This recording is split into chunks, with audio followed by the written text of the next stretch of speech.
নমস্কাৰ বাইদেউসকল, ৰাজ্যৰ অংগনবাড়ী কৰ্মীসকলৰ দৰমহা 12,720 টকা আৰু সহায়িকাসকলৰ দৰমহা 7,200 টকালৈকে বৃদ্ধি পাব। হয় বাইদেউসকল, আপোনালোকে নিশ্চয় জানিব বিচাৰিছে যে কেতিয়া কেনেকৈ আমাৰ ৰাজ্যৰ অংগনবাড়ী কৰ্মী আৰু সহায়িকাসকলৰ দৰমহা বৃদ্ধি পাব। বাইদেউসকল এয়া চাওক, ইয়াত কৈছে উপযুক্ত পাৰিতোষিক অবিহনে কামৰ কোনো মৰ্যাদা নাই।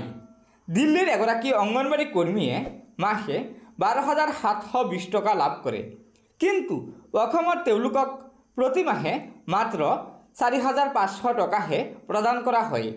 ভাৰত চৰকাৰৰ আঁচনিৰ অধীনত মধ্যাহ্ন ভোজনৰ কৰ্মীসকল, অংগনবাড়ী কৰ্মীসকল আৰু এনে ধৰণৰ সকলো কৰ্মী শ্ৰমিকে যাতে তেওঁলোকৰ শ্ৰম আৰু কামৰ বাবে সন্মানজনক পাৰিতোষিক লাভ কৰিব পাৰে তাৰ প্ৰতি আপে লক্ষ্য ৰাখিব। হয় বাইদেউসকল, আগন্তুক লোকসভাৰ নিৰ্বাচনৰ প্ৰতি লক্ষ্য ৰাখি আপে প্ৰতিশ্ৰুতি দিছে যে আপে চৰকাৰ গঠন কৰিলে অসমৰ অংগনবাড়ী কৰ্মী আৰু সহায়িকাসকলৰ, ৰন্ধন কৰ্মীসকলৰ আৰু আশা কৰ্মীসকলৰ দৰমহা দিল্লীৰ অংগনবাড়ী কৰ্মী সহায়িকাসকলৰ, ৰন্ধন কৰ্মীসকলৰ আৰু আশা কৰ্মীসকলৰ সমান বৃদ্ধি কৰিব।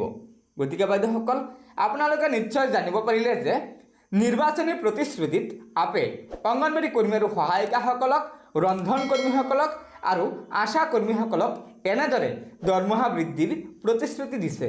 গতিকে বাইদেউসকল, এয়া নিশ্চয় অংগনবাড়ী কৰ্মী, ৰন্ধন কৰ্মী আৰু আশা কৰ্মীসকলৰ বাবে এটা অত্যন্ত গুৰুত্বপূৰ্ণ খবৰ।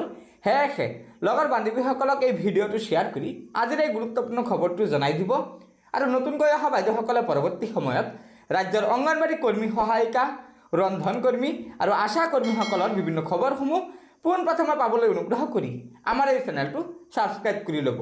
গতিকে আজিৰ ভিডিঅ'টো ইয়াতে সমাপ্ত কৰিলোঁ। ধন্যবাদ। জয় আই অসম।